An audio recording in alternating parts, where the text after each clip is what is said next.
Donc, bonsoir tout le monde. Bienvenue à la séance extraordinaire du 22 février 2024. Donc, le point 1, c'est l'ouverture de l'Assemblée. Le point 2, c'est l'adoption de l'ordre du jour. Donc, ça prend quelqu'un qui propose, proposé par M. Pellerin et par Mme Ranger.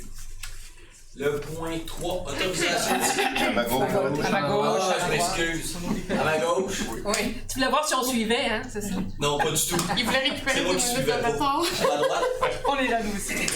Donc, le point 3, c'est autorisation de signature, protocole d'entente avec les centres avec le centre de service scolaire dès sa mort pour le camp de jour. Madame Charlotte. Oui, donc dans le fond, le camp de jour à la Valtrie, aussi bien pour la semaine de relâche l'hiver que pour l'été, on utilise les locaux des différentes écoles de la ville. Donc, on fait un protocole d'entente avec le centre de service des Samars pour pouvoir justement utiliser leurs locaux pour nos besoins. Donc, là, ça serait d'autoriser Mme Josée Perrault ou Mme Nathalie Desalliés, dans le fond, à signer les ententes avec le centre de service des Samars. Donc, proposé par Mme Charbon, appuyé par Mme Villeneuve. Je propose d'interrompre. Finissez votre... Mais vu que je suis tout seul, voulez-vous que je pose des questions? À la fin d'une période de Ok, questions. Oui, parfait. Donc, appuyé par Mme Villeneuve, à ma gauche. Oui, oui. À ma droite. Point 4, suspension d'employés numéro. Donc, l'ensemble des prochains points, c'est Mme Villeneuve. Donc, Mme Villeneuve, le point 4. Oui. Donc, suspension de l'employé numéro 110-158. Ici, je vais faire la lecture, dans le fond, je vais parler du seul citoyen qui est présent dans la salle. Je vais faire la lecture des résolutions qu'on va prendre parce que c'est des dossiers qui sont confidentiels, puis on y va là, de façon précise. Attendu des explications verbales transmises par la directrice générale adjointe, services administratifs et ressources humaines, ainsi que par le chef de division. Par la chef de division aux ressources humaines, aux conseillers municipaux responsables des dossiers de l'administration des ressources humaines et financières. Attendu la recommandation de la directrice générale adjointe services administratifs et ressources humaines, ainsi que du directeur général de suspendre l'employé numéro 110-158. Je propose que le conseil municipal entérine la suspension sans solde de l'employé numéro 110-158 pour la période et les dates déterminées par le service de ressources humaines. Suite à la voilà, je propose ça. Suite à la Je suis en train de lire le procès verbal au complet. Moi, je ne suis pas tout seul. Donc, proposé par Mme Villeneuve, appuyé par Mme Ranger. À ma droite, oui. À ma gauche, oui. Fait. Le point 5, une autre suspension employée. Mme Villeneuve. Oui. Pour l'employé numéro 110-145, c'est les mêmes attendus, donc des informations verbales transmises par la directrice générale adjointe, par la chef de division des ressources humaines et attendu la recommandation de la directrice générale adjointe, les services administratifs, ressources humaines et le directeur général de suspendre l'employé numéro 110-145. Je propose que le conseil municipal entérine la suspension sans solde de l'employé 110-145 pour la période, les dates déterminées par le service des ressources humaines. Parfait. Donc, proposé par Mme Villeneuve, appuyé par Mme Ranger. À ma droite. À ma gauche. Oui. Les deux autres, c'est pareil, Marie-Pierre? Bien entendu. Votez-là en même temps, parce que sinon, tu fais tout. Parce qu'on est enregistré et on est obligé de le faire au complet par C'est pas obligatoire, là. Non, mais je vais quand même... On va la laisser faire son travail. Ouais. Donc, le point 6, c'est encore suspension employé numéro. Mme Villeneuve. Voilà. Suspension de l'employé numéro 110-137. Attendu les explications verbales transmises par la direction générale adjointe des services administratifs ressources humaines et la chef de division des ressources humaines. Attendu la recommandation de la directrice générale adjointe et du directeur général de suspendre l'employé 110-137. Je propose que le conseil municipal entérine la suspension sans solde de l'employé 110-137 pour la période et les dates déterminées par le service des ressources humaines. Parfait. Donc, proposé par Mme Villeneuve, appuyé par Mme Ranger. À ma droite. Oui. À ma gauche. Oui. Parfait. 7. Suspension d'employé. Mme Villeneuve. Quatrième et dernière suspension. Donc, attendu les explications verbales transmises par la directrice générale adjointe et la chef de division des ressources humaines.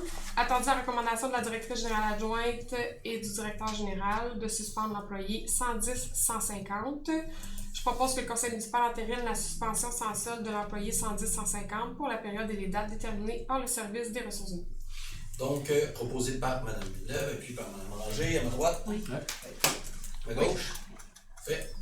Le point 8, départ du directeur des travaux publics, Mme Villeneuve. Oui, donc le directeur des travaux publics, M.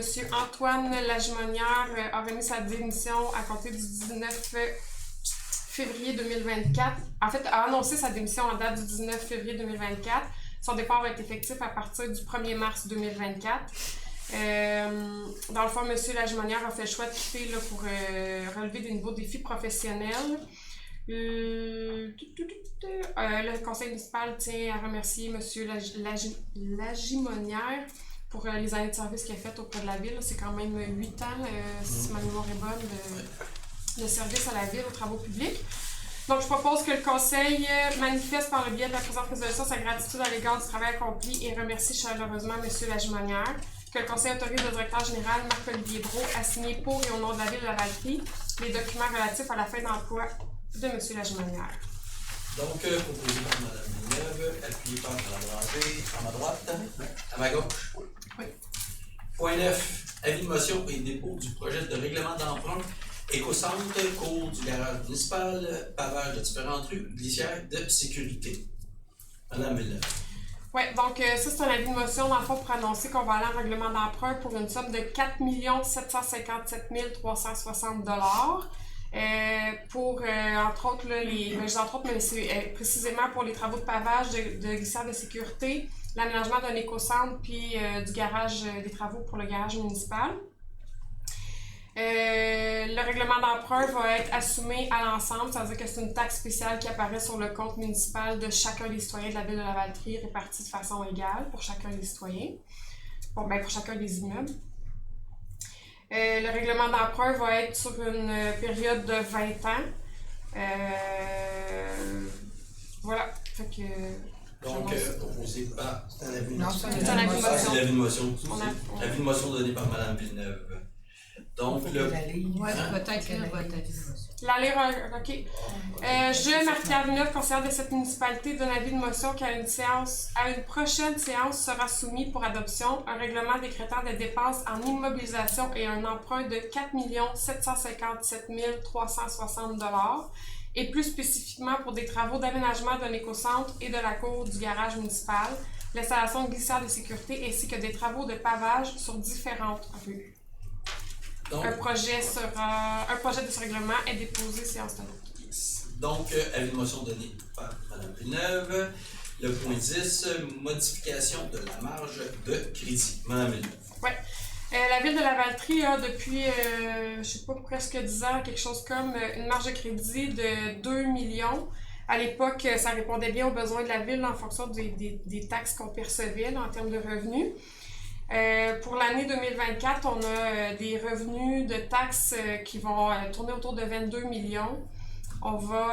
Puis on a ajouté, il faut savoir qu'en ajoutant un 5e versement, les gens qui ont reçu un compte de taxes savent qu'ils ont le droit de faire un 5e versement cette année, ce qui fait que les entrées de revenus pour la ville sont étalées sur plus longtemps. Le premier versement auquel on était habitué, sur lequel on pouvait fonctionner là, pendant un certain temps, bien, cette année, il n'est pas suffisant. Il faut aller augmenter notre marge de crédit pour s'assurer d'avoir de la flexibilité, de l'agilité. Puis on peut aller jusqu'à 25% dans le fond des revenus qui sont prévus. Donc, la ville de Lavaltrie va faire augmenter sa marge de crédit pour passer de 2 millions à 5 500 000 pour répondre à ses besoins, aux besoins. Puis la marge de crédit va être remboursée à même les revenus de perception de taxes, le cas échéant. Si on a besoin d'aller dans la marge, chose qu'on évite autant que possible, évidemment.